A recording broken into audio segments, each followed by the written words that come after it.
Very good morning dear students. હવે આજે આપણે સમૂહ 16ના તત્વોની હાઇડ્રોજન સાથેના હાઇડ્રાઇડ સંયોજનો અને હેલોજન સાથેના હેલાઇડ સંયોજન વિશે ડિસ્કશન કરશું. ફર્સ્ટ, સમૂહ 16ના જે તત્વો છે તેની પ્રતિક્રિયાત્મકતા રિએક્ટિવિટીનો ઓર્ડર શું હશે? તો સમૂહમાં ઉપરથી નીચે તરફ જતાં જેમ વિદ્યુત ઋણતા ઘટતી જાય છે તેમ તેમ તેમની પ્રતિક્રિયાત્મકતા રિએક્ટિવિટી શું થાય છે? ઘટતી જાય છે. હવે આપણને એમ થાય એવું શા માટે થાય? તો આપણે જોઈએ તો આવર્ત કોષ્ટકમાં સમૂહ 16ના તત્વોનું સ્થાન ક્યાં? તો they are on rightmost position, એટલે કે ડાબી બાજુએ આવેલા છે. ડાબી બાજુ આવેલા છે દેટ મીન્સ એ લોકોની વિદ્યુત ઋણતા વધારે છે. તો સમૂહમાં ઉપરથી નીચે તરફ જઈએ તેમ જેમ જેમ વિદ્યુત ઋણતા ઘટતી જાય તેમ તેમ તેમની પ્રતિક્રિયાત્મકતા કેમિકલ રિએક્ટિવિટી ક્રમશઃ કેવી થતી જાય છે? ઘટતી જાય. માટે સમૂહ 16નું કયું તત્વ સૌથી વધુ પ્રતિક્રિયાત્મક છે? તો તે ઓક્સિજન છે અને સૌથી ઓછું પ્રતિક્રિયાત્મક છે તે છે પોલોનિયમ. એવો ક્વેશ્ચન આપણને પૂછાઈ શકે. 2 થી 3 ક્વેશ્ચન પૂછાય. પહેલું, સમૂહ 16ના તત્વોની પ્રતિક્રિયાત્મકતાના ચઢતા और ઉતરતા ક્રમમાં ગોઠવો. और સમૂહ 16માં કયું તત્વની પ્રતિક્રિયાત્મકતા સૌથી વધારે અને કયા તત્વની પ્રતિક્રિયાત્મકતા સૌથી ઓછી એના રિલેટેડ ક્વેશ્ચન પૂછાય તો આપણને આવડવું જોઈએ. સેકન્ડ પોઈન્ટ જે છે તો તે સમૂહ 16ના તત્વોની હાઇડ્રોજન સાથેની રાસાયણિક પ્રતિક્રિયાત્મકતા. આપણને ખબર છે કે સમૂહ 16ના તત્વો ઓર હાઇડ્રોજન સાથેના સંયોજનને આપણે હાઇડ્રાઇડ કહીએ છીએ. એટલે this is nothing but we are talking about the hydride of group 16. સમૂહ 16ના તત્વો હાઇડ્રોજન સાથે પ્રક્રિયા કરીને કયા પ્રકારના હાઇડ્રાઇડ રચે? તો તેઓ H2E પ્રકારના હાઇડ્રાઇડ રચે. કયા? H2E પ્રકારના. જો MH2 પ્રકારના હાઇડ્રાઇડ પૂછવામાં આવે, MH2 ખાસ કાળજી રાખજો હો, MH2 પ્રકારના હાઇડ્રાઇડ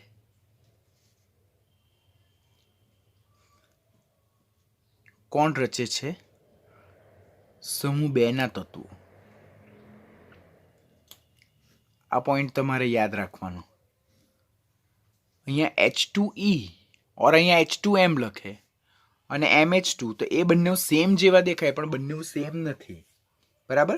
તો આપણે યાદ રાખવાનું કે સમૂહ 16ના તત્વો તેઓ H2E પ્રકારના હાઇડ્રાઇડ રચે, જેમાં સમૂહ 16ના તત્વોનો ઓક્સિડેશન આંક કેટલો છે? -2 છે. જ્યારે સમૂહ 2ના તત્વો MH2 પ્રકારના હાઇડ્રાઇડ રચે, જેમાં સમૂહ 2ના તત્વોનો ઓક્સિડેશન આંક કેટલો છે? +2 છે. તો બંને સૂત્રો આપણને સરખા જેવા દેખાય પરંતુ બંને સરખા નથી, બંને જુદા છે. સમૂહ 16ના તત્વો હાઇડ્રોજન સાથે પ્રક્રિયા કરીને H2E પ્રકારના હાઇડ્રાઇડ રચે, જ્યાં E બરાબર ઓક્સિજન, સલ્ફર, સેલેનિયમ, ટેલુરિયમ અને પોલોનિયમ.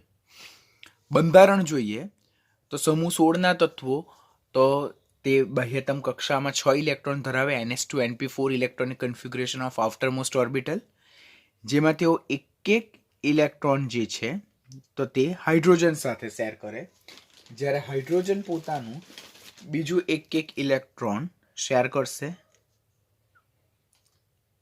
રેડ ડોટ છે તે હાઇડ્રોજનનું છે. બાકી કેટલા રહે સમૂહ 16ના તત્વના? તો 1, 2, 3 અને 4. તો આમ સમૂહ 16ના તત્વો હાઇડ્રોજન સાથે H2E પ્રકારના જે હાઇડ્રાઇડ રચે તો તે હાઇડ્રાઇડનું બંધારણ કંઈક આ રીતેનું છે. બરાબર? It's a angular structure with 2 lone pair of electron. With 2 lone pair electron એટલે 2 અબંધકારક ઇલેક્ટ્રોન યુગ્મ છે. 2 અબંધકારક ઇલેક્ટ્રોન યુગ્મ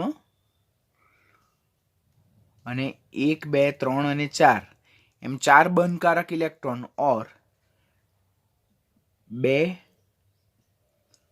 બંધકારક ઇલેક્ટ્રોન યુગ્મ. આમ સમૂહ 16ના તત્વો જે હાઇડ્રાઇડ રચે જેનો આકાર એંગ્યુલર છે તો તે 2 અબંધકારક ઇલેક્ટ્રોન યુગ્મ અને 2 બંધકારક ઇલેક્ટ્રોન યુગ્મ ધરાવે, જેમાં સમૂહ 16ના તત્વોનું સંકરણ હાઇબ્રિડાઇઝેશન કયા પ્રકારનું છે? sp3 પ્રકારનું છે. ડિફરન્ટ ટ્રેન્ડ જો જોઈએ આપણે તો પહેલું જ જે છે ભૌતિક પરિસ્થિતિ. ભૌતિક પરિસ્થિતિમાં પહેલો પોઈન્ટ આવે છે તેમનું ફિઝિકલ સ્ટેટ, કે સામાન્ય તાપમાને તેઓ કઈ સ્થિતિમાં જોવા મળે. તો ઓક્સિજનનો હાઇડ્રાઇડ H2O જેને આપણે પાણી કહીએ તે સામાન્ય તાપમાને રંગવિહીન છે અને કેવું છે? સ્વાદવિહીન પ્રવાહી છે. આપણને ખબર છે કે પાણી જે છે તેનો કોઈ જાતનો રંગ નથી અને સામાન્ય તાપમાને પાણી એ પ્રવાહી સ્થિતિમાં જ જોવા મળે. જ્યારે સમૂહના અન્ય તત્વોના હાઇડ્રાઇડ જેમ કે હાઇડ્રોજન સલ્ફાઇડ H2SE અને H2TE તો તેઓ સામાન્ય તાપમાને અનપ્લેઝન્ટ ફોલ સ્મેલિંગ પોઈઝનસ ગેસીસ છે, ખરાબ વાસ ધરાવતા ઝેરી વાયુઓ. H2S આપણે જોઈએ હાઇડ્રોજન સલ્ફાઇડ તો તે ઝેરી વાયુ છે અને ખરાબ સ્મેલ ધરાવતો છે. હવે અહીંયા આપણે શું કાળજી રાખવાની કે અહીંયા આપણે કઈ જગ્યાએ કન્ફ્યુઝ થઈ ગઈએ તો સમૂહ 16ના કયા તત્વનો હાઇડ્રાઇડ સામાન્ય તાપમાને પ્રવાહી છે? તો તે કોણ છે? પાણી. પાણી સામાન્ય તાપમાને કઈ સ્થિતિમાં જોવા મળે છે? પ્રવાહી સ્થિતિમાં જોવા મળે. જ્યારે સમૂહના અન્ય તત્વોના હાઇડ્રાઇડ સામાન્ય તાપમાને એ ફોલ સ્મેલિંગ એટલે ખરાબ વાસ ધરાવતા ઝેરી વાયુ સ્વરૂપે જોવા મળે. તો હવે આપણને એવો ક્વેશ્ચન થાય કે સર કેમ પાણી સામાન્ય તાપમાને પ્રવાહી સ્થિતિમાં જોવા મળે અને અન્ય તત્વો એ વાયુ તરીકે જોવા મળે સામાન્ય પરિસ્થિતિમાં? તો એનું રીઝન શું છે કે ઓક્સિજન જે સમૂહનું પ્રથમ તત્વ છે તેની વિદ્યુત ઋણતા હાઇડ્રોજન કરતાં વધારે છે. કેટલી? તો ઇલેક્ટ્રોનેગેટિવિટી જો આપણે ઓક્સિજનની જોઈએ તો તે છે 3.5 અને ઇલેક્ટ્રોનેગેટિવિટી ઓફ આપણે હાઇડ્રોજન જોઈએ તો એ છે 2.1. આમ ઓક્સિજન અને હાઇડ્રોજનમાં ઇલેક્ટ્રોનેગેટિવિટીનો તફાવત વધારે હોવાને કારણે H2Oમાં આપણને ઇન્ટરમોલેક્યુલર હાઇડ્રોજન બંધ જોવા મળે, આંતરઆણવીય હાઇડ્રોજન બંધ જોવા મળે. જે સમૂહના અન્ય તત્વોમાં પ્રવર્તા આંતરઆણવીય આકર્ષણ બળો કરતાં વધારે પ્રબળ છે. Getting what I am saying? કે પાણી જે છે તો તેમાં ઓક્સિજન અને હાઇડ્રોજન સંયોજાયેલા છે. તેમાં ઓક્સિજનની વિદ્યુત ઋણતા 3.5 અને હાઇડ્રોજનની વિદ્યુત ઋણતા 2.1 છે. તેમના વચ્ચે વિદ્યુત ઋણતાનો તફાવત વધારે છે. પરિણામે H2Oના અણુઓમાં આંતરઆણવીય હાઇડ્રોજન બોન્ડ એટલે કે ઇન્ટરમોલેક્યુલર હાઇડ્રોજન બંધ જોવા મળે.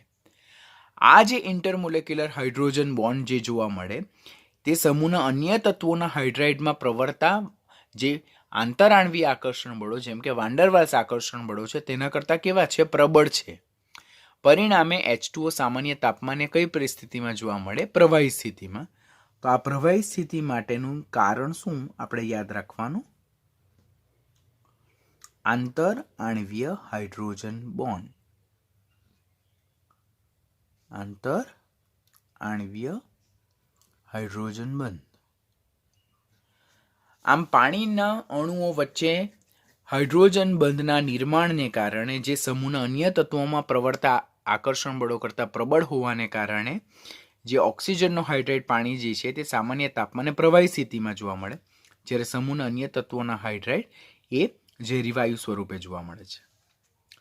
બંધ કોણની જો વાત કરીએ આપણે તો સમૂહમાં ઉપરથી નીચે તરફ જતા બંધ કોણનું મૂલ્ય ક્રમશઃ કેવું થતું જાય છે? ઘટતું જાય છે. એનું રીઝન શું છે? તો આ ઓક્સિજન છે અને આ હાઇડ્રોજન છે. હાઇડ્રોજન અને ઓક્સિજનમાં જો વિદ્યુત ઋણતા આપણે જોઈએ તો ઓક્સિજનની વધારે છે. આપણે અહીંયા જ લખ્યું છે જો કે આ ઓક્સિજનની વિદ્યુત ઋણતા 3.5 અને હાઇડ્રોજનની વિદ્યુત ઋણતા 2.1.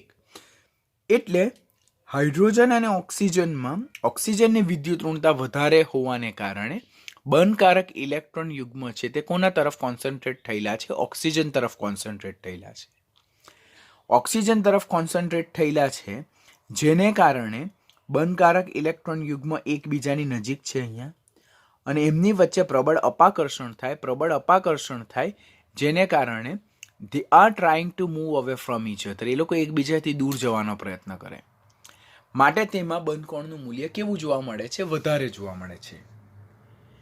તો H2Oમાં હાઇડ્રોજન અને ઓક્સિજનમાં ઓક્સિજનની વિદ્યુત ઋણતા વધારે હોવાને કારણે બંધકારક ઇલેક્ટ્રોન યુગ્મ ઓક્સિજન તરફ સ્થળાંતર પામેલા હોય.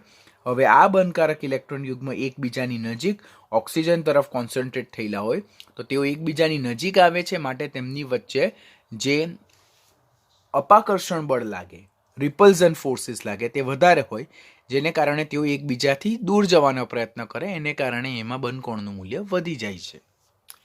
એની સાપેક્ષમાં ટેલુરિયમની વાત જો કરીએ આપણે તો ટેલુરિયમ અને હાઇડ્રોજનમાં ટેલુરિયમનું કદ મોટું છે અને એની વિદ્યુત ઋણતા હાઇડ્રોજન કરતાં ઓછી છે જેને કારણે જે બંધકારક ઇલેક્ટ્રોન યુગ્મ છે તે ટેલ્યુરિયમથી કંઈક દૂર હાઇડ્રોજન તરફ આકર્ષિત થયેલા હશે.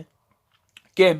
કારણ કે સમૂહમાં ઉપરથી નીચે તરફ જતા પરમાણ્વીય કદ શું થાય છે? પરમાણ્વીય કદ વધતું જાય, વિદ્યુત ઋણતા કેવી થતી જાય? તો પરમાણ્વીય કદ વધતું જાય, વિદ્યુત ઋણતા ઘટતી જાય, જેને કારણે ટેલ્યુરિયમ અને હાઇડ્રોજનમાં વિદ્યુત ઋણતા હાઇડ્રોજનની વધારે જોવા મળે. તો બંધકારક ઇલેક્ટ્રોન યુગ્મ ટેલ્યુરિયમથી કોના તરફ ગયેલા હોય? હાઇડ્રોજન તરફ ગયેલા હોય, અને જેને કારણે જે બંધકારક ઇલેક્ટ્રોન યુગ્મ છે તેના વચ્ચે ઓછું અપાકર્ષણ ફીલ થાય. પરિણામે બંધકોણનું મૂલ્ય જે પાણીમાં જોવા મળે તેના કરતાં અહીંયા કેવું જોવા મળે છે? ઓછું જોવા મળે છે. આમ જો જોઈએ આપણે તો સમૂહમાં ઉપરથી નીચે તરફ જતા બંધકોણનું મૂલ્ય ક્રમશઃ કેવું થતું જાય છે? ઘટતું જાય છે. તો એના માટેનું વેલિડ રીઝન આપણે અહીંયા H2O અને H2T ના સંદર્ભમાં શીખી ગયા. હવે આપણે એને સ્ટેટમેન્ટ વાઇઝ જોઈએ તો સમૂહમાં ઉપરથી નીચે તરફ જતા જે મધ્યસ્થ પરમાણુ, આ મધ્યસ્થ પરમાણુ એટલે સમૂહ 16ના તત્વોની વાત કરીએ આપણે. મધ્યસ્થ પરમાણુનું કદ વધે છે, તેમ મધ્યસ્થ પરમાણુની વિદ્યુત ઋણતા પણ ઘટતી જાય. જો ઓક્સિજન કરતાં ટેલ્યુરિયમની વિદ્યુત ઋણતા ઓછી, જેને કારણે મધ્યસ્થ પરમાણુની આસપાસ ઇલેક્ટ્રોન વાદળની ઘનતા ઘટતી જાય. એટલે ઓક્સિજનના કિસ્સામાં બંધકારક ઇલેક્ટ્રોન યુગ્મ ઓક્સિજન તરફ સંકેન્દ્રિત થયેલા છે, જ્યારે ટેલ્યુરિયમની વિદ્યુત ઋણતા ઓછી હોવાથી અને એનું કદ મોટું હોવાથી બંધકારક ઇલેક્ટ્રોન યુગ્મ ટેલ્યુરિયમથી દૂર હાઇડ્રોજન તરફ કોન્સન્ટ્રેટ થયેલા હોય.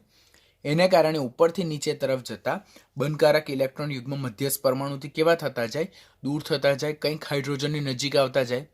અને એને કારણે બંધકારક ઇલેક્ટ્રોન યુગ્મ વચ્ચેનું અપાકર્ષણ જે છે, આ જે બોન્ડ પેર ઓફ ઇલેક્ટ્રોન જે છે, બંધકારક ઇલેક્ટ્રોન યુગ્મ જે છે તેના વચ્ચેનું અપાકર્ષણ છે તે સમૂહમાં ઉપરથી નીચે તરફ જતા શું થાય? ઘટતું જાય. અને એને કારણે બંધકોણનું મૂલ્ય ક્રમશઃ કેવું થતું જાય છે? ઘટતું જાય છે. આમ સમૂહમાં ઉપરથી નીચે તરફ જતા જેમ મધ્યસ્થ પરમાણુનું કદ વધે, વિદ્યુત ઋણતા ઘટે, તેમ બંધકારક ઇલેક્ટ્રોન યુગ્મ મધ્યસ્થ પરમાણુથી દૂર થતા જાય, તેમના વચ્ચેનું બોન્ડ પેર વચ્ચેનું જે ઇલેક્ટ્રોનિક રિપલ્ઝન છે તે ઘટતું જાય. પરિણામે બંધકોણ ઘટતું જાય છે. માટે બંધકોણનો સાચો ટ્રેન્ડ શું આવે? તો H2O થી H2TE તરફ જો પોલોનિયમ વિશે આપેલું હોય તો H2TE is greater than H2PO આવે. આમ ઉપરથી નીચે તરફ જતા હાઇડ્રાઇડમાં બંધકોણનું મૂલ્ય સામાન્ય રીતે ઘટતું જાય છે.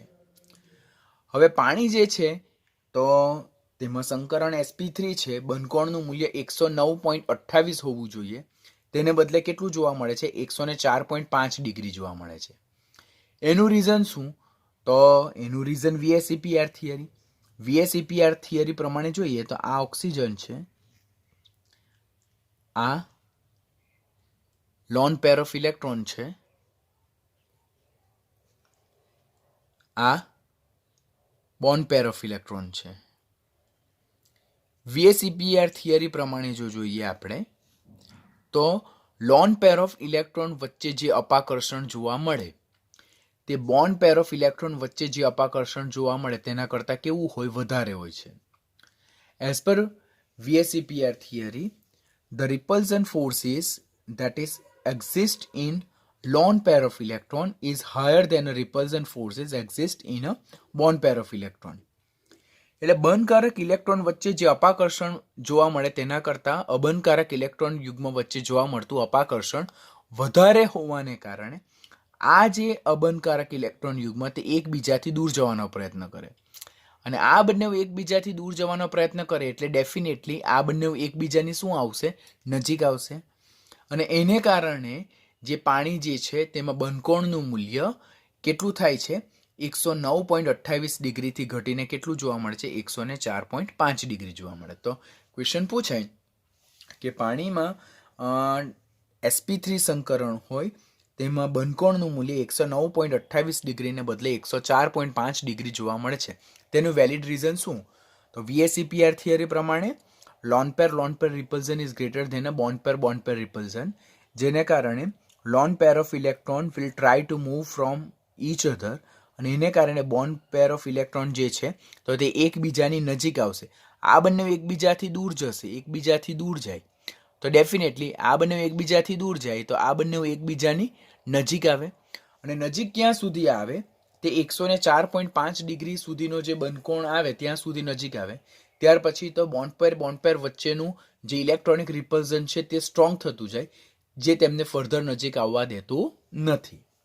આમ પાણીમાં બંધકોણનું મૂલ્ય 109.28 ડિગ્રીને બદલે 104.5 ડિગ્રી જોવા મળે. તેના માટે વેલિડ રીઝન VSEPR થિયરી મુજબનો આ કન્સેપ્ટ. હવે સમૂહ 16ના હાઇડ્રાઇડના ઉત્કલન બિંદુ અને બાષ્પશીલતા વાત કરીએ. ઉત્કલન બિંદુ એટલે બોઇલિંગ પોઈન્ટ અને બાષ્પશીલતા એટલે વોલેટિલિટી. સામાન્ય રીતે શું વર્તણૂક જોવા મળે? સામાન્ય રીતે સમૂહમાં ઉપરથી નીચે તરફ જઈએ તેમ સંયોજનોમાં હાઇડ્રાઇડ સંયોજનોમાં પ્રવર્તા આંતરાણવીય આકર્ષણ બળની પ્રબળતા વધતી જાય, અને જેમ આંતરાણવીય આકર્ષણ બળની પ્રબળતા વધતી જાય તેમ તેમના ઉત્કલન બિંદુ ક્રમશઃ કેવા થતા જાય છે? વધતા જાય છે. જો H2S થી H2TE તરફ જતા સંયોજનમાં પ્રવર્તા આંતરાણવીય આકર્ષણ બળોની પ્રબળતા ક્રમશઃ વધતી જાય છે, માટે ઉત્કલન બિંદુ ક્રમશઃ કેવા થતા જાય છે? વધતા જાય છે. બટ એક્સેપ્શનલી સમૂહના પ્રથમ તત્વ ઓક્સિજનનો હાઇડ્રાઇડ જે છે તેના ઉત્કલન બિંદુ તે જ સમૂહના બીજા ક્રમાંકના તત્વના હાઇડ્રાઇડ કરતાં કેવા જોવા મળે છે? વધારે જોવા મળે. આ તો આપણને ખબર જ છે કે H2S થી H2TE તરફ જતા જેમ આણવીય દળ વધતા જાય તેમ આંતરાણવીય આકર્ષણ બળની પ્રબળતા વધતી જાય તેમ ઉત્કલન બિંદુમાં રેગ્યુલર ઇન્ક્રીમેન્ટ જોવા મળે. But this is exceptional case. પરંતુ સમૂહનું પ્રથમ તત્વ ઓક્સિજનનો હાઇડ્રાઇડ જે H2O જે છે તેના ઉત્કલન બિંદુ તો તે જ સમૂહના અન્ય તત્વોના હાઇડ્રાઇડની સાપેક્ષમાં ઘણા બધા જોવા મળે છે. એનું રીઝન શું છે? તો આપણે અત્યારે જ જોયું તે અનુસાર કે oxygen that is second most electronegative element. First most electronegative elements A fluorine છે. સેકન્ડ મોસ્ટ ઇલેક્ટ્રોનેગેટિવ એલિમેન્ટ્સ તે ઓક્સિજન છે. ઓક્સિજન અને હાઇડ્રોજનમાં વિદ્યુત ઋણતાનો તફાવત વધારે જોવા મળે, જેને કારણે H2Oના અણુમાં આંતરાણવીય હાઇડ્રોજન બંધનું નિર્માણ થાય. આ આંતરાણવીય હાઇડ્રોજન બંધ જે છે તે સમૂહના અન્ય તત્વોના હાઇડ્રાઇડમાં પ્રવર્તા આંતરાણવીય આકર્ષણ બળો જે છે તેની પ્રબળતા કરતાં બી વધારે પ્રબળ છે. પરિણામે H2Oમાં પ્રવર્તા હાઇડ્રોજન બંધની પ્રબળતા અન્ય તત્વોના હાઇડ્રાઇડમાં પ્રવર્તા આકર્ષણ બળોની પ્રબળતા કરતાં વધારે હોવાને કારણે H2Oના ઉત્કલન બિંદુ એક્સેપ્શનલી તે જ સમૂહના અન્ય તત્વોના હાઇડ્રાઇડની સાપેક્ષમાં વધારે જોવા મળે છે. જો આપણે તો ગ્રાફ જ કમ્પલસરી યાદ રાખવાનો. This is important. તમને આટલું યાદ રહે એટલે એના બેઝ પરથી તમે ઘણા બધા આન્સર કરી શકો કે H2O is greater than H2S is less than H2SE is less than H2T. આના બેઝ પરથી આપણે કહીએ. આમ જો જોઈએ તો સૌથી વધારે ઉત્કલન બિંદુ ધરાવતું હાઇડ્રાઇડ કયો? H2O સમૂહ 16 માટે. અને સૌથી ઓછો ઉત્કલન બિંદુ ધરાવતો હાઇડ્રાઇડ કયો? That is H2S. H2Oનું ઉત્કલન બિંદુ સૌથી વધારે જે જોવા મળે તેના માટેનું રીઝન શું?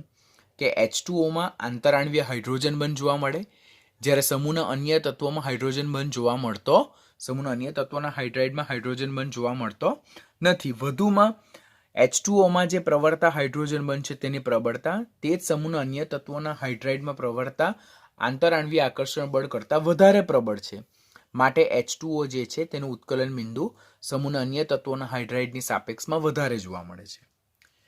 બીજું આપણે એક નીટ માટે ઇમ્પોર્ટન્ટ પોઈન્ટ પણ આપણે ખાસ યાદ રાખવાનો કે હાઇડ્રોજન બંધ તો એમોનિયા અને HFમાં પણ વધારે જોવા મળે, પરંતુ ઉત્કલન બિંદુ અને હાઇડ્રોજન બંધની પ્રબળતા જોઈએ તો સૌથી વધારે H2Oમાં, પછી HFમાં અને પછી NH3માં જોવા મળે.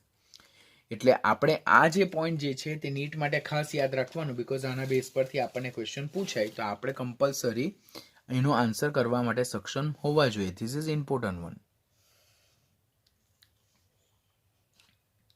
કયો ટ્રેન્ડ? ઉત્કલન બિંદુનો.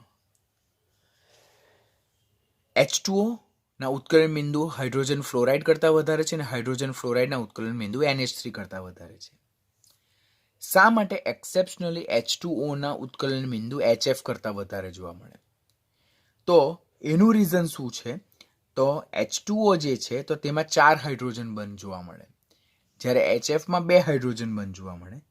પરિણામે HF કરતાં એક્સેપ્શનલી H2Oના ઉત્કલન બિંદુ વધારે જોવા મળે.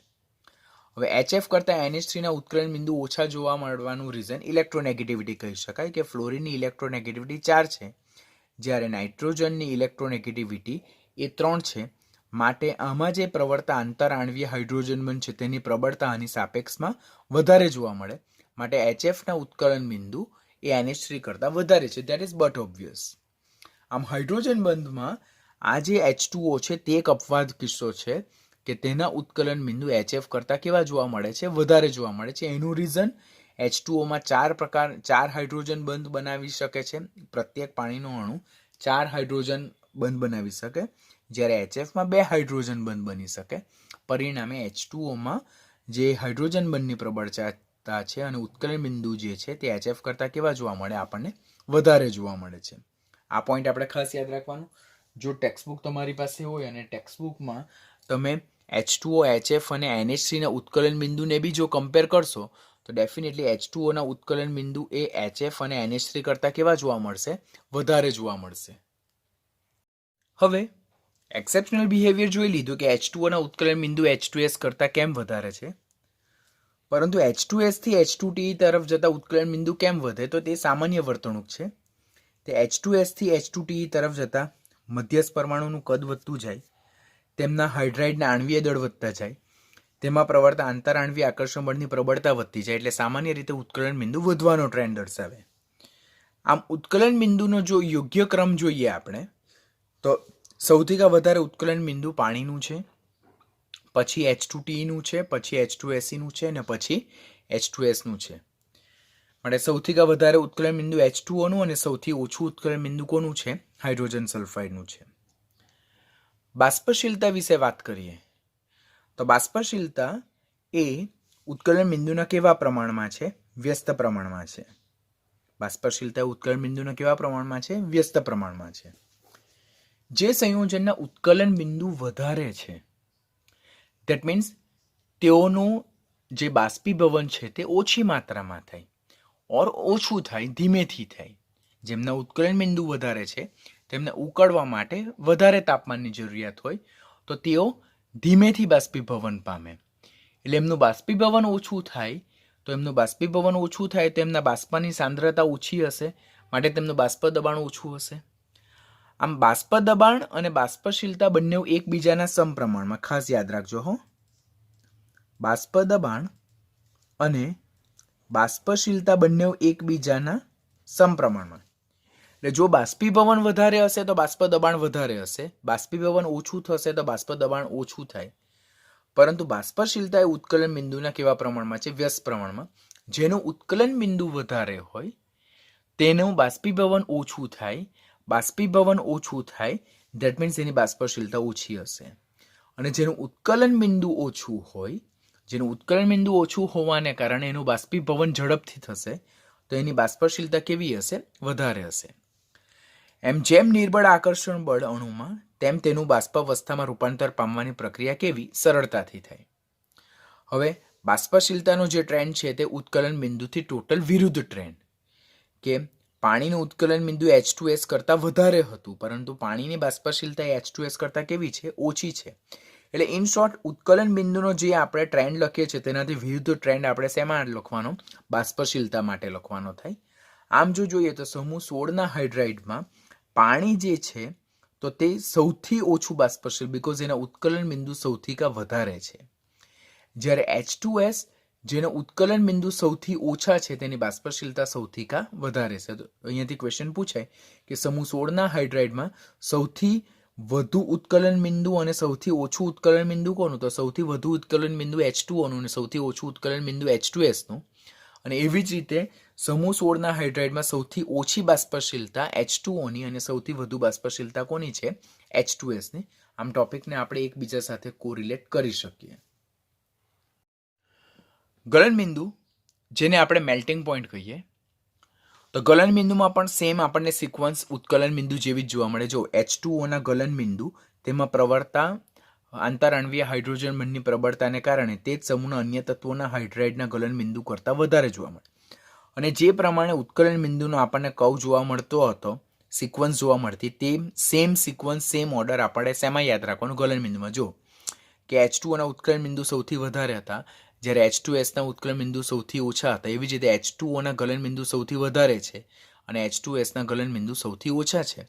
H2O શા માટે ગલનબિંદુ તે જ સમૂહના અન્ય તત્વોના હાઇડ્રાઇડની સાપેક્ષમાં વધારે છે? કારણ કે H2Oમાં પ્રબળ આંતરાણવીય હાઇડ્રોજન બંધની પ્રબળતા એ સમૂહના અન્ય તત્વોના હાઇડ્રાઇડમાં પ્રવર્તતા આંતરાણવીય આકર્ષણ બળ કરતાં વધારે પ્રબળ છે. માટે તેમાં ગલનબિંદુ એક્સેપ્શનલી તે જ સમૂહના અન્ય તત્વોના હાઇડ્રાઇડની સાપેક્ષમાં આપણને વધારે જોવા મળે. તો ઇન શોર્ટ આ બંનેનો સિક્વન્સ તમારે યાદ રાખવાની જરૂરિયાત નથી, તમારે આ જ યાદ રાખવાનું છે. અને આ ઓર્ડર પણ કોના જેવો છે? સેમ બોઇલિંગ પોઈન્ટ જેવો છે. એટલે બોઇલિંગ પોઈન્ટનો ટ્રેન્ડ તમને યાદ રહી તો આ ટ્રેન્ડ ડેફિનેટલી તમારે જસ્ટ કોપી પેસ્ટ કરવાનું છે.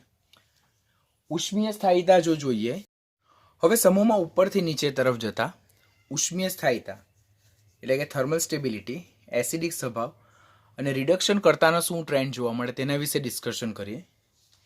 તો આપણને ખબર છે કે H2O થી H2Te તરફ જઈએ તે મધ્યસ્થ પરમાણુનું કદ કેવું થતું જાય? વધતું જાય છે. મધ્યસ્થ પરમાણુનું કદ વધતું જાય એટલે EH બંધ લંબાઈ વધે. બંધ લંબાઈ વધે તો બંધ સ્થાયીતા ઘટે, કારણ કે બંધ લંબાઈને બંધ સ્થાયીતા સાથે કેવો સંબંધ છે? વ્યસ્ત પ્રમાણનો સંબંધ છે. બંધ સ્થાયીતા ઘટે માટે બંધને તોડવા માટે આપવી પડતી ઉર્જા, જેને બંધ વિયોજન એન્થાલ્પી કહીએ, તે ક્રમશઃ કેવી થતી જાય? ઘટતી જાય.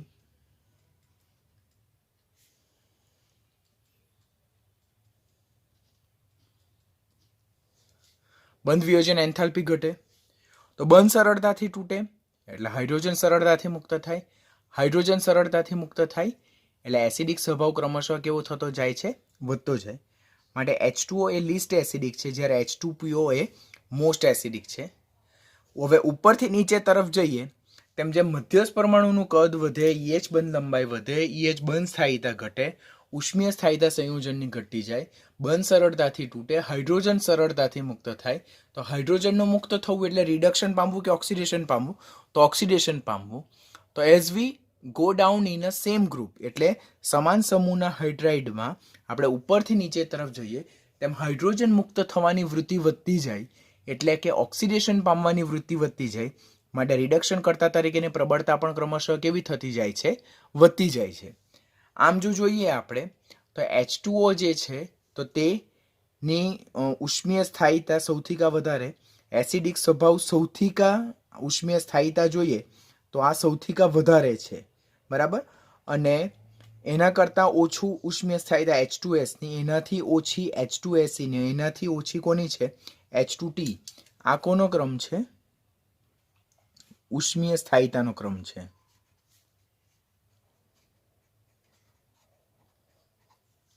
આ ઉષ્મીય સ્થાયીતાનો ક્રમ છે. અને H2O ની ઉષ્મીય સ્થાયીતા સૌથી કા વધારે છે અને એની ઉષ્મીય સ્થાયીતા સૌથી કા વધારે છે માટે તેની બોન્ડ ડિસોસિએશન એન્થાલ્પીનું મૂલ્ય પણ ઘણું વધારે છે. એટલે એમાંથી હાઇડ્રોજન સરળતાથી મુક્ત થતો નથી, માટે એ રિડક્શન કરતા તરીકે વર્તતો નથી. તો આપણે યાદ રાખવાનું કે સમૂહ 16ના હાઇડ્રાઇડમાંથી કયો હાઇડ્રાઇડ રિડક્શન કરતા તરીકે વર્તતો નથી? તો તે કોણ હશે? H2O એકમાત્ર. શા માટે એકમાત્ર? કારણ કે H2O જે છે તો તેની ઉષ્મીય સ્થાયીતા વધારે, એની બોન્ડ ડિસોસિએશન એન્થાલ્પીનું મૂલ્ય વધારે, એટલે તેમાંથી બંધને તો EH બંધ તોડીને હાઇડ્રોજન મુક્ત કરવું ખૂબ મુશ્કેલ, માટે તે રિડક્શન કરતા તરીકે વર્તતો નથી. અને રિડક્શન કરતા અને એસિડિક સ્વભાવનો જો ટ્રેન્ડ લખીએ, રિડક્શન કરતા સ્વભાવ और એસિડિક સ્વભાવનો જો ટ્રેન્ડ લખીએ આપણે તો H2O is less than H2S is less than H2Se is less than H2Te. એટલે ઉષ્મીય સ્થાયીતાથી વિરુદ્ધ રિડક્શન કરતા ઓર એસિડિક સ્વભાવ જોવા મળે છે. તે આપણે ખાસ યાદ રાખવાનું. હવે હાઇડ્રાઇડ ટોપિક ઓવર થઈ ગયા બાદ હવે આપણે સમૂહ 16ના હેલાઇડ સંયોજન વિશે વાત કરીએ. તો પહેલો ક્વેશ્ચન જે છે તો તે સમૂહ 16ના તત્વો કેટલા પ્રકારના હેલાઇડ સંયોજનો રચી શકે? તો સમૂહ 16ના તત્વો કુલ 4 પ્રકારના હેલાઇડ સંયોજનો રચી શકે. E2X2 પ્રકારના ડાયમરિક એટલે દ્વિઆણવીય અણુ ભેગા થઈને એક અણુ બનાવે તો એને ડાયમર મોલેક્યુલ કહેવાય. તો E2X2 પ્રકારના મોનોહેલાઇડ, EX2 પ્રકારના ડાયહેલાઇડ, ત્યારબાદ EX4 પ્રકારના ટેટ્રાહેલાઇડ અને EX6 પ્રકારના હેક્ઝાહેલાઇડ. આમ જો આપણે વાત કરીએ તો સમૂહ 16ના તત્વો કુલ કેટલા પ્રકારના હેલાઇડ સંયોજનો રચી શકે? તો 4 પ્રકારના: મોનોહેલાઇડ, ડાયહેલાઇડ, ટ્રાયહેલાઇડ અને હેક્ઝાહેલાઇડ. હવે હેલાઇડ સંયોજનમાં હેલોજનનો ઓક્સિડેશન આંક કેટલો હોય? તો હેલોજનનો ઓક્સિડેશન આંક કેટલો હોય? -1. Halide ion itself indicate that halogen having -1 oxidation state. તો આ બધા જે હેલાઇડ સંયોજનો છે તેમાં હેલોજનનો ઓક્સિડેશન આંક -1 છે. તો ત્યારે મધ્યસ્થ પરમાણુનો ઓક્સિડેશન આંક કેટલો થાય? તો મોનોહેલાઇડમાં મધ્યસ્થ પરમાણુનો ઓક્સિડેશન આંક +1 થાય, ડાયહેલાઇડમાં મધ્યસ્થ પરમાણુનો ઓક્સિડેશન આંક +2 થાય, ટેટ્રાહેલાઇડમાં મધ્યસ્થ પરમાણુનો ઓક્સિડેશન આંક +4 થાય અને હેક્ઝાહેલાઇડમાં મધ્યસ્થ પરમાણુનો ઓક્સિડેશન આંક કેટલો થાય? +6 થાય. માટે પહેલો question most important, that what we should remember, કે સમૂહ 16ના તત્વો કેટલા પ્રકારના હેલાઇડ રચે? તો કુલ 4 પ્રકારના. પહેલું મોનોહેલાઇડ, બીજું ડાયહેલાઇડ, ત્રીજું ટેટ્રાહેલાઇડ અને ચોથું જે છે તે હેક્ઝાહેલાઇડ. આ ચારે 4 હેલાઇડ સંયોજનમાં મધ્યસ્થ પરમાણુ જે છે તો તેનો ઓક્સિડેશન સ્થિતિ કેટલી હશે? તો મોનોહેલાઇડમાં મધ્યસ્થ પરમાણુ એટલે સમૂહ 16ના તત્વોનો ઓક્સિડેશન આંક +1, પછી ડાયહેલાઇડમાં સમૂહ 16ના તત્વોનો ઓક્સિડેશન આંક +2, અહીંયા +2 આવે, પછી ટેટ્રાહેલાઇડમાં સમૂહ 16ના તત્વોનો ઓક્સિડેશન આંક કેટલો? +4 આવશે અને હેક્ઝાહેલાઇડમાં સમૂહ 16ના તત્વોનો ઓક્સિડેશન આંક +6 આવશે. Will start from the oxygen. સમૂહનું પ્રથમ તત્વ ઓક્સિજન એ 2 પ્રકારના હેલાઇડ જ રચી શકે. કયા કયા? મોનોહેલાઇડ અને ડાયહેલાઇડ. સમૂહનું પ્રથમ તત્વ ઓક્સિજન જે છે તે ફક્ત 2 પ્રકારના હેલાઇડ રચી શકે, મોનોહેલાઇડ અને ડાયહેલાઇડ, અને તે પણ એકમાત્ર ફ્લોરિન સાથે. સ્ટેટમેન્ટ કમ્પલસરી તમને યાદ રહેવું જોઈએ. સમૂહનું પ્રથમ તત્વ ઓક્સિજન એ +1 અને +2 ઓક્સિડેશન અવસ્થા દર્શાવતા મોનોહેલાઇડ અને ડાયહેલાઇડ જ રચી શકે, તે પણ ફક્ત એકમાત્ર ફ્લોરિન સાથે. શા માટે એવું? તો કારણ કે ફ્લોરિનની વિદ્યુત ઋણતા ઓક્સિજન કરતાં વધારે છે, માટે ઓક્સિજનના ફ્લોરાઇડ શક્ય છે જેમાં ફ્લોરિનનો ઓક્સિડેશન આંક -1 હોય.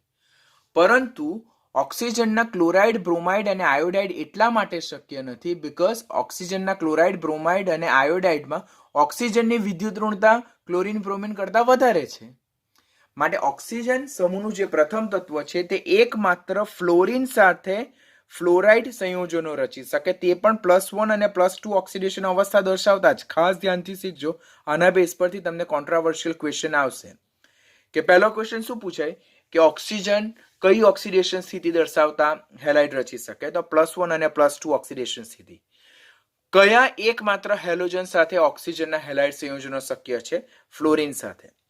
ત્રીજો પોઈન્ટ, ઓક્સિજન ફ્લોરિન સાથે કઈ ઓક્સિડેશન અવસ્થા દર્શાવતા હેલાઇડ રચી શકે? તો +1 અને +2.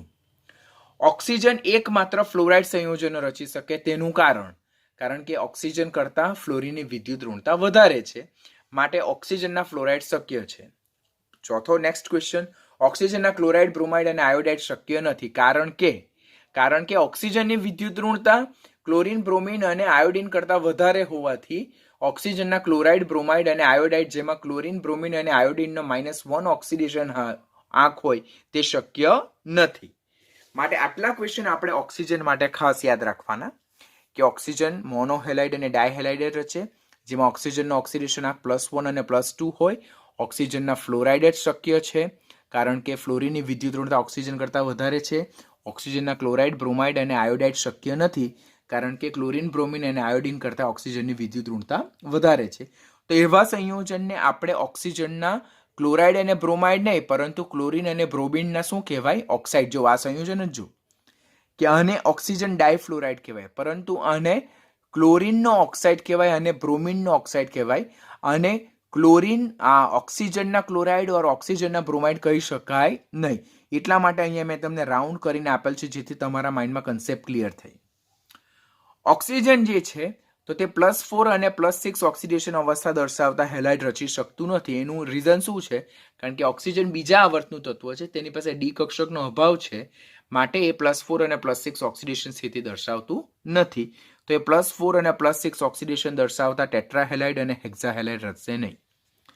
સમૂહનું બીજા ક્રમાંકનું તત્વ સલ્ફર એ બધી જ એટલે ઓક્સિડેશન અવસ્થા દર્શાવતા હેલાઇડ રચે, +1 દર્શાવતા બી રચે, +2 દર્શાવતા પણ રચે, +4 દર્શાવતા પણ રચે અને +6 દર્શાવતા પણ રચે. તો ક્વેશ્ચન પૂછાય કે સમૂહ 16નું કયું એકમાત્ર તત્વ બધા જ પ્રકારના હેલાઇડ એટલે કે મોનોહેલાઇડ, ડાયહેલાઇડ, ટેટ્રાહેલાઇડ અને હેક્સાહેલાઇડ રચવાની વૃત્તિ દર્શાવે?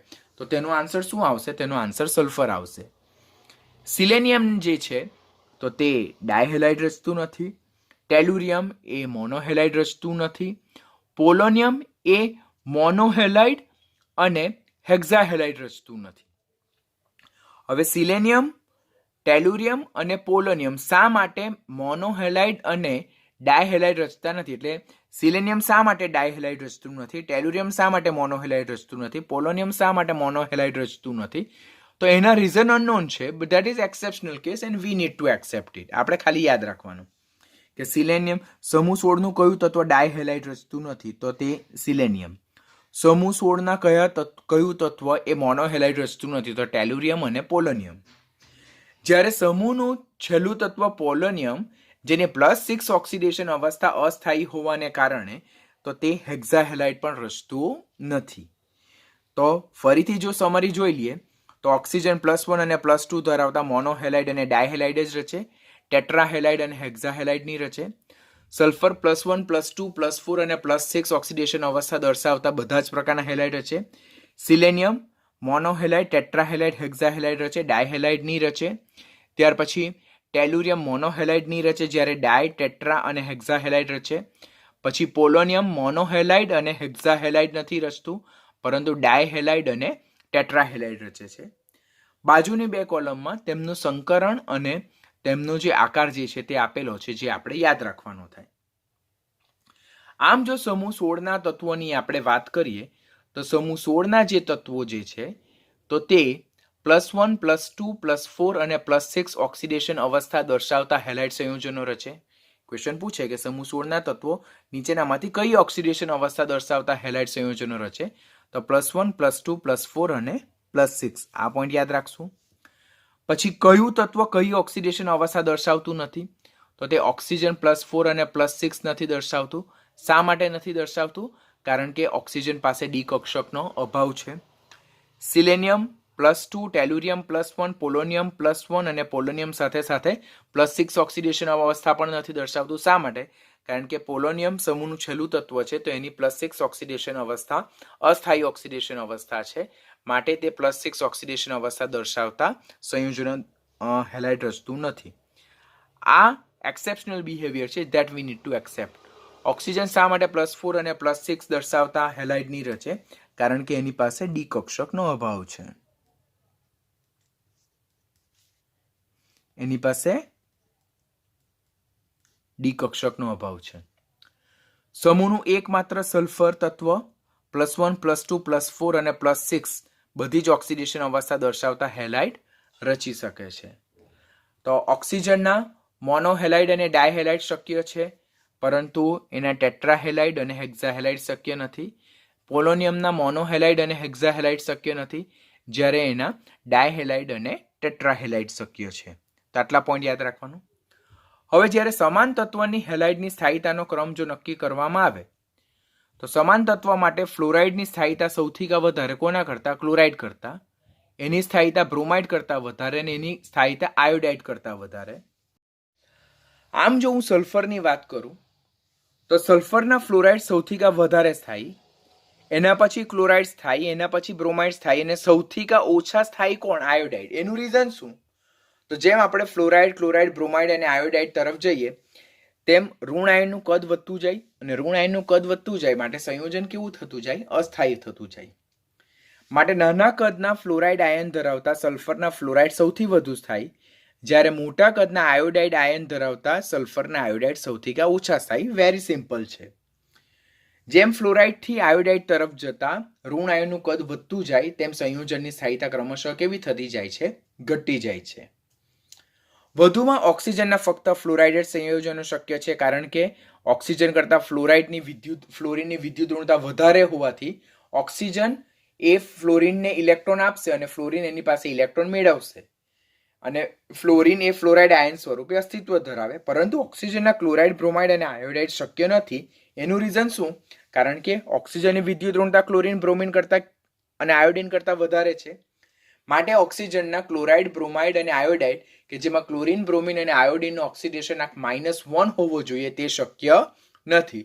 બીકોઝ ઇલેક્ટ્રોનેગેટિવિટી ઓક્સિજનની ક્લોરિન, બ્રોમિન અને આયોડિન કરતા કેવી જોવા મળે છે? વધારે જોવા મળે છે. હવે 1 by 1 સ્ટાર્ટ કરીએ. હેક્ઝા હેલાઇડ, તો ફક્ત હેક્ઝા ફ્લોરાઇડ જ શક્ય છે.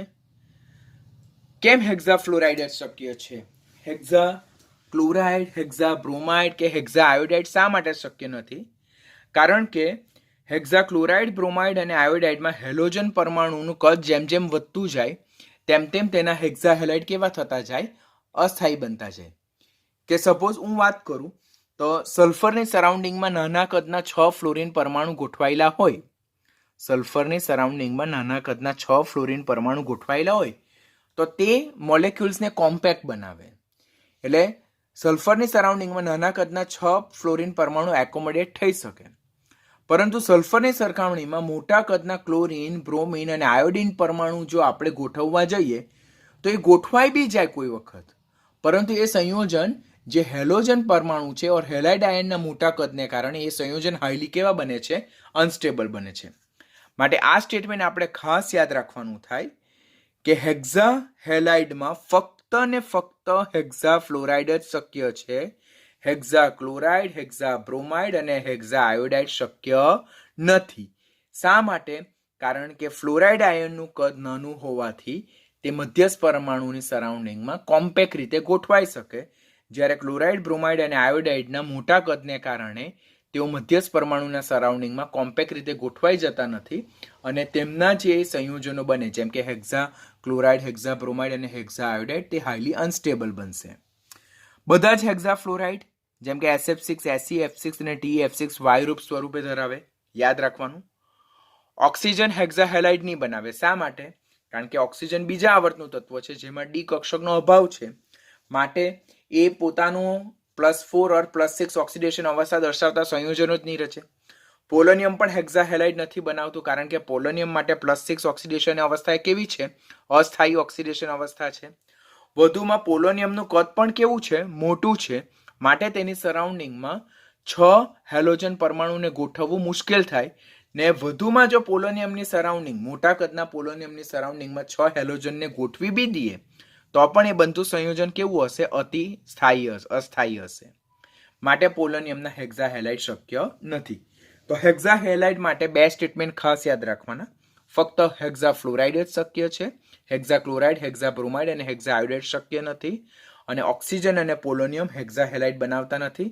ઓક્સિજન બીજા આવર્તનું તત્વ, ડી કક્ષકનો અભાવ છે માટે હેક્ઝા હેલાઇડ નથી બનાવતું. પોલોનિયમ છેલ્લું તત્વ, +6 ઓક્સિડેશન અવસ્થા અસ્થાયી, માટે હેક્ઝા હેલાઇડ નથી બનાવતું. નાઉ થિંક કે આપણી પાસે SF6 છે.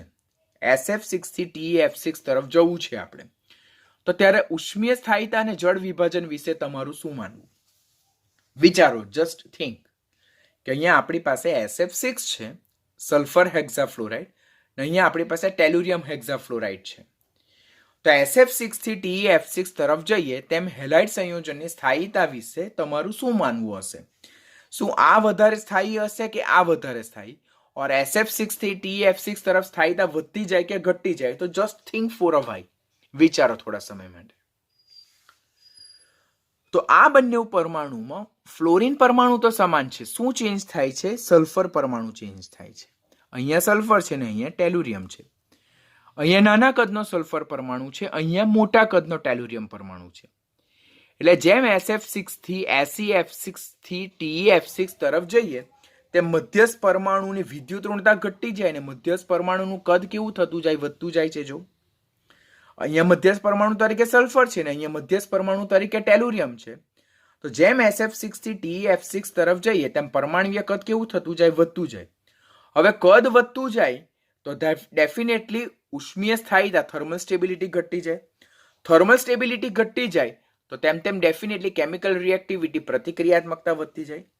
અને જેમ પ્રતિક્રિયાત્મકતા વધતી જાય તેમ તેમ જળ વિભાજનની સરળતા પણ શું થતી જાય છે? વધતી જાય છે. એટલે જેમ આપણે SF6 થી TeF6 તરફ જઈએ છે તેમ મધ્યસ્થ પરમાણુનું કદ જેમ વધતું જાય તેમ તેમ સંયોજનની સ્થાયીતા, આખા સંયોજનની સ્થાયીતા કેવી થતી જાય? ઘટતી જાય.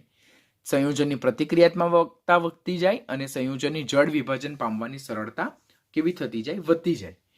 એટલે એના રિલેટેડ મોસ્ટ ઇમ્પોર્ટન્ટ જો આપણે કન્સેપ્ટ જો શીખીએ તો આ આપણે સિક્વન્સ ખાસ યાદ રાખવાની. સ્થાયીતા જોઈએ તો સલ્ફર હેક્ઝાફ્લોરાઇડની ઉષ્મીય સ્થાયીતા સૌથી વધારે, જ્યારે ટેલુરિયમ હેક્ઝાફ્લોરાઇડની ઉષ્મીય સ્થાયીતા સૌથી ઓછી. એનું રીઝન શું? કે સલ્ફર હેક્ઝાફ્લોરાઇડમાં સલ્ફર નાના કદનો પરમાણુ છે, તેના સરાઉન્ડિંગમાં 6 ફ્લોરિન પરમાણુ કોમ્પેક્ટ રીતે ગોઠવાયેલા છે. જો આ સલ્ફર છે, સમતલમાં 4 ફ્લોરિન પરમાણુ આજુબાજુ ચારે બાજુ ગોઠવાયેલા છે અને અન્ય 2 ફ્લોરિન પરમાણુ સમતલની ઉપર અને સમતલની નીચે છે. આમ નાના કદના સલ્ફર પરમાણુની આજુબાજુમાં નાના કદના ફ્લોરાઇડ આયન ખૂબ જ કોમ્પેક્ટ રીતે ગોઠવાયેલા છે અને તેઓ પ્રબળ સ્ટીયરિક હિન્ડ્રન્સ એટલે કે અવકાશીય અવરોધ ક્રિએટ કરે. અને અવકાશીય અવરોધ ક્રિએટ કરે જેને કારણે આ જે સલ્ફર હેક્ઝાફ્લોરાઇડ સંયોજન અતિસ્થાયી બને, નિષ્ક્રિય બને અને કોઈ પણ જાતનો રિએજન્ટ આ સલ્ફર પર એટેક કરી શકતો નથી. કેમ એટેક નહીં કરી શકે? તો સલ્ફર નાના કદનો પરમાણુ છે, બરાબર? તેની આજુબાજુ નાના કદના 4 ફ્લોરાઇડ આયન સમતલમાં ગોઠવાયેલા, અન્ય 2 ફ્લોરાઇડ આયન સમતલની ઉપર અને સમતલની નીચે ગોઠવાયેલા. એટલે જે સલ્ફર હેક્ઝાફ્લોરાઇડમાં મધ્ય સલ્ફર આજુબાજુ ઉપર નીચે બધી બાજુથી 4 ફ્લોરિન પરમાણુ રીતે ખૂબ જ પ્રોટેક્શન પામેલો છે, જેને કારણે આ સલ્ફર પર કોઈ પણ રિએજન્ટ એટેક કરી શકતો નથી. માટે SF6 is highly thermal stable, highly non reactive અને એનું જળ વિભાજન થતું નથી. એની સાપેક્ષમાં TeF6 અસ્થાયી છે, વધુ પ્રતિક્રિયાત્મક છે અને સૌથી સરળતાથી જળ વિભાજન પામવાની ક્ષમતા ધરાવે અને તેનું જળ વિભાજન થતાં H6TeO6 મળે અને HF મુક્ત થાય. તો સ્થાયીતાનો આ ક્રમ છે. સલ્ફર હેક્ઝાફ્લોરાઇડ થી ટેલુરિયમ હેક્ઝાફ્લોરાઇડ તરફ જતા સ્થાયીતા ઘટી જાય તેમ તેમ પ્રતિક્રિયાત્મકતા વધતી જાય. માટે પ્રતિક્રિયાત્મકતા અને જળ વિભાજનનો ક્રમ આ સ્થાયીતાથી આપણને કેવો ક્રમ જોવા મળે? વિરુદ્ધ જોવા મળે. તો that we need to remember. હવે ટેટ્રાહેલાઇડ વિશે જો વાત કરીએ તો ટેટ્રાહેલાઇડમાં સૌથી વધારે સ્થાયી કોણ? ટેટ્રાફ્લોરાઇડ. અત્યારે જ આપણે જોઈ કે સમાન તત્વો માટે ફ્લોરાઇડની સ્થાયીતા સૌથી વધારે, જ્યારે આયોડાઇડની સ્થાયીતા સૌથી ઓછી. એનું રીઝન શું છે? કે ફ્લોરાઇડથી, ક્લોરાઇડથી, બ્રોમાઇડથી આયોડાઇડ તરફ જતા ઋણ આયનનું કદ વધતું જાય તેમ સંયોજનની ઉષ્મીય સ્થાયીતા ક્રમશઃ ઘટી જાય. રીઝન જો આપણે અહીંયા શોર્ટલી રાઇટ કરીએ તો આયનીય કદની વાત કરીએ તો ફ્લોરાઇડ કરતાં ક્લોરાઇડનું વધારે, ક્લોરાઇડ કરતાં બ્રોમાઇડનું વધારે ને બ્રોમાઇડ કરતાં આયોડાઇડ આયનનું કદ સૌથી વધારે. તો આયનીય કદ જો આવું હોય તો સંયોજનની ઉષ્મીય સ્થાયીતા આ રીતે જોવા મળશે.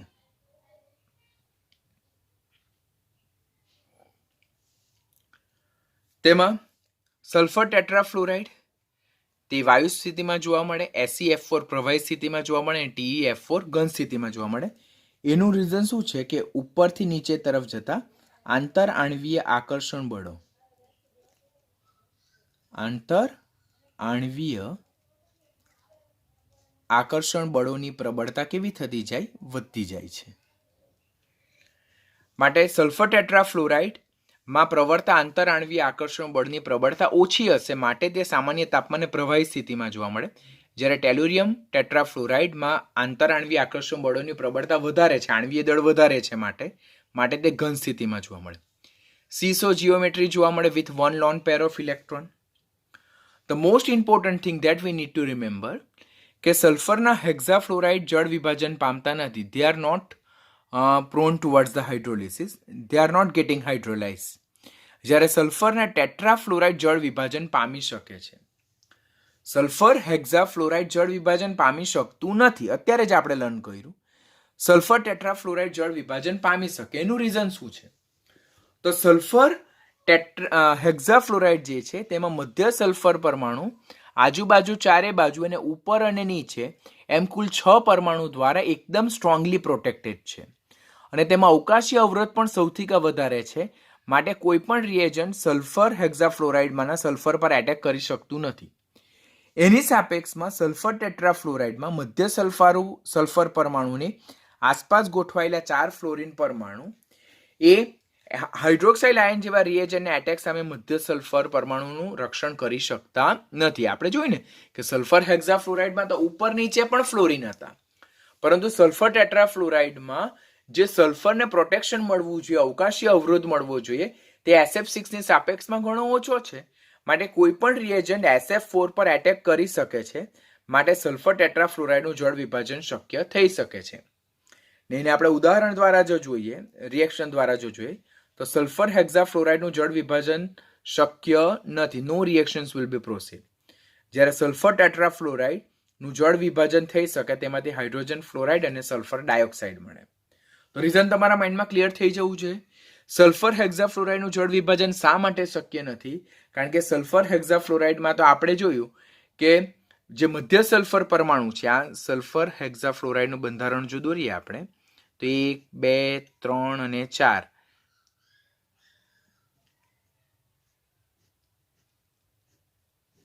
આ સમતલના 4 ફ્લોરિન પરમાણુ, સમતલની ઉપર એક અને સમતલની નીચે એક. આ મધ્ય સલ્ફર પરમાણુ એ 6 ફ્લોરિન પરમાણુ દ્વારા સ્ટ્રોંગલી પ્રોટેક્ટેડ હોય અને એને માટે અવકાશી અવરોધ પણ પુષ્કળ નડે. માટે આ સલ્ફર પર રિએજન્ટ એટેક કરી શકતા નથી. માટે આનું જળ વિભાજન શક્ય નથી. એની સાપેક્ષમાં SF4 જોઈએ તો SF4 માં તો ફક્ત 4 જ ફ્લોરિન પરમાણુ છે. માટે રિએજન્ટ એ SF4 માં સલ્ફર પર એટેક કરી શકે છે. માટે SF4 નું જળ વિભાજન થઈ જાય, જ્યારે SF6 નું જળ વિભાજન થતું નથી. ટેટ્રાહેલાઇડની જો વાત કરીએ તો અત્યારે જ આપણે ટેટ્રાહેલાઇડમાં જોયું, તો tetrahalide having one lone pair of electron. આપણે વાત કરીએ કે SF4, તો જો 1, 2, 3 અને 4, 1, 2, 3 અને 4. તો સલ્ફર એ સમૂહ 16 નું તત્વ, બાહ્યતમ કક્ષામાં 6 ઇલેક્ટ્રોન, એણે 1, 2, 3, 4, 5, 6, 7, 8 એમ એણે 4 ફ્લોરિન સાથે પોતાને એક ઇલેક્ટ્રોનને શેર કર્યા હશે. તો એની પાસે એક લોન પેર ઓફ ઇલેક્ટ્રોન બાકી રહે હશે. માટે એક અબંધકારક ઇલેક્ટ્રોન યુગ્મની હાજરીને કારણે ટેટ્રાહેલાઇડ જે છે તો તે કેવા છે? લુઈસ બેઝ તરીકે વર્તે. they are ready to donate their one lone pair of electron. Sulphur ટેટ્રાફ્લોરાઇડમાં સલ્ફર પોતાના બાહ્યતમ કક્ષામાં રહેલા 4 ઇલેક્ટ્રોનની ફ્લોરિન પરમાણુ સાથે ભાગીદારી કરે છે. હવે એની પાસે એક અબંધકારક ઇલેક્ટ્રોન યુગ્મ બાકી રહે છે. તે અબંધકારક ઇલેક્ટ્રોન યુગ્મ એ દાન કરવાની વૃત્તિ રાખે. માટે SF4 એ લુઈસ બેઝ તરીકે વર્તે છે. એ લુઈસ બેઝ તરીકે વર્તે તો એની સાપેક્ષમાં જ્યારે BF3 એની સાથે જોડાય તે લુઈસ એસિડ તરીકે વર્તે. શા માટે લુઈસ એસિડ તરીકે વર્તે?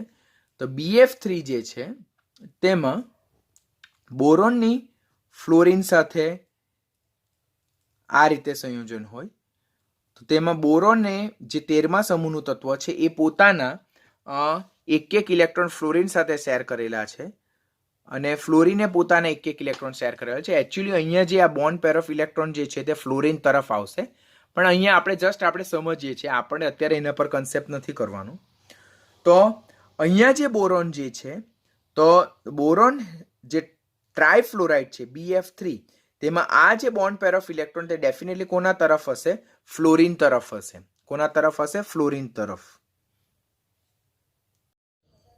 ડાયહેલાઇડની જો વાત કરીએ તો સિલેનિયમ સિવાયના બધા તત્વો સ્થાયી ડાયહેલાઇડ બનાવે, જેમાં મધ્યસ્થ પરમાણુનું sp3 સંકરણને કારણે અણુ કેવો બને છે? ચતુષ્ફલકીય બને છે, પરંતુ તેના પર 2 અબંધકારક ઇલેક્ટ્રોનની યુગ્મની હાજરીને કારણે એ પાણી જેવો કેવો સ્ટ્રક્ચર ધરાવે છે? બેન્ડ સ્ટ્રક્ચર દર્શાવે છે. જો મધ્યસ્થ પરમાણુનું સંકરણ sp3 છે, અણુ ચતુષ્ફલકીય બને, પરંતુ 2 જે અબંધકારક ઇલેક્ટ્રોન યુગ્મ છે તેની હાજરીને કારણે તેનો આકાર કેવો છે? પાણી જેવો બેન્ડ સ્ટ્રક્ચર. જો બંનેના આકાર સરખા છે, પરંતુ સલ્ફર ડાયક્લોરાઇડમાં ક્લોરીન સલ્ફર ક્લોરીનનો બંધકોણનું મૂલ્ય એ H2O માં જોવા મળતા હાઇડ્રોજન ઓક્સિજન હાઇડ્રોજન વચ્ચેના બંધકોણ કરતાં કેવું જોવા મળે છે? ઓછું જોવા મળે છે, જેના માટેનું વેલિડ રીઝન સલ્ફરની ઓછી વિદ્યુત ઋણતા. H2O માં મધ્યસ્થ ઓક્સિજન પરમાણુ જે છે તેની વિદ્યુત ઋણતા સલ્ફર કરતાં વધારે છે, માટે બંધકારક ઇલેક્ટ્રોન યુગ્મ ઓક્સિજન તરફ આકર્ષિત થયેલા હોય અને બોન્ડ પેર ઇલેક્ટ્રોન વચ્ચે પ્રબળ અપાકર્ષણને કારણે એના બંધકોણનું મૂલ્ય આ જે સલ્ફર ડાયક્લોરાઇડમાં જોવા મળે એના કરતાં વધારે જોવા મળે. સલ્ફર અને ક્લોરીનમાં વિદ્યુત ઋણતા કોની વધારે? ક્લોરીન તરફ હોય, માટે બોન્ડ પેર ઓફ ઇલેક્ટ્રોન ખબર ને, સલ્ફર એ 16મા સમૂહનું ત્રીજા આવર્તનું તત્વ, ક્લોરીન એ 17મા સમૂહનું ત્રીજા આવર્તનું તત્વ. સલ્ફર કરતાં ક્લોરીનની વિદ્યુત ઋણતા વધારે, માટે બોન્ડ પેર ઓફ ઇલેક્ટ્રોન સલ્ફરના સરાઉન્ડિંગમાં નહીં પરંતુ ક્લોરીન તરફ આકર્ષાયેલા હોય, જેને કારણે અહીંયા જે બોન્ડ પેર વચ્ચેનું અપાકર્ષણ છે તે H2Oમાં જે બોન્ડ પેર વચ્ચેનું અપાકર્ષણ જોવા મળે તેના કરતાં ઓછું જોવા મળે, જેને કારણે સલ્ફર ડાયક્લોરાઇડમાં બંધકોણનું મૂલ્ય H2Oમાં જોવા મળતા બંધકોણના મૂલ્ય કરતાં કેવું જોવા મળે છે? ઓછું જોવા મળે છે. તો તે મધ્યસ્થ પરમાણુની વિદ્યુત ઋણતાને સાપેક્ષમાં આપણે સમજાવી શકીએ છીએ. અને last but not the least, that is monohalide. Monohalide જે છે તો તે ડાયમરિક નેચર ધરાવે, દ્વિઆણવીય અણુ સ્વરૂપે જોવા મળે, લાઈક O2F2. તો તેને આપણે આ રીતે રાઇટ કરીએ, બરાબર. તો સમૂહ 16ના જે મોનોહેલાઇડ છે તે દ્વિઆણવીય અણુ સ્વરૂપે એટલે કે ડાયમરિક સ્વરૂપે સ્વભાવે જોવા મળે આપણને. વધુમાં આ જે મોનોહેલાઇડ જે છે તો તે વિસમીકરણ પ્રક્રિયા પણ દર્શાવે છે. જેમ કે સિલેનિયમના મોનોક્લોરાઇડ જે છે તો તે સિલેનિયમ ટેટ્રાક્લોરાઇડ અને સિલેનિયમમાં શું પામે છે? ઓક્સિડેશન અને રિડક્શન પામે છે. સિલેનિયમ ડાયક્લોરાઇડમાં સિલેનિયમનો ઓક્સિડેશન આંક +1 છે, સિલેનિયમ ટેટ્રાક્લોરાઇડમાં સિલેનિયમનો ઓક્સિડેશન આંક +4 છે અને સિલેનિયમમાં સિલેનિયમનો ઓક્સિડેશન આંક 0 છે. આમ અહીંયા +1 માંથી +4 ઓક્સિડેશન થાય અને અહીંયા +1 માંથી 0 રિડક્શન થાય. આ મોનોહેલાઇડ સંયોજનો એ કઈ પ્રક્રિયા દર્શાવે છે? વિસમીકરણ પ્રક્રિયા પણ દર્શાવે છે. તો આની સાથે આજના લેક્ચરમાં આપણે સમૂહ 16ના તત્વોના હાઇડ્રાઇડ અને હેલાઇડ સંયોજનને ઓવર કરીએ છીએ. નેક્સ્ટ લેક્ચરમાં આપણે ઓક્સાઇડ વિશે લર્ન કરશું અને ઓક્સિજન અણુ વિશે વાત કરશું.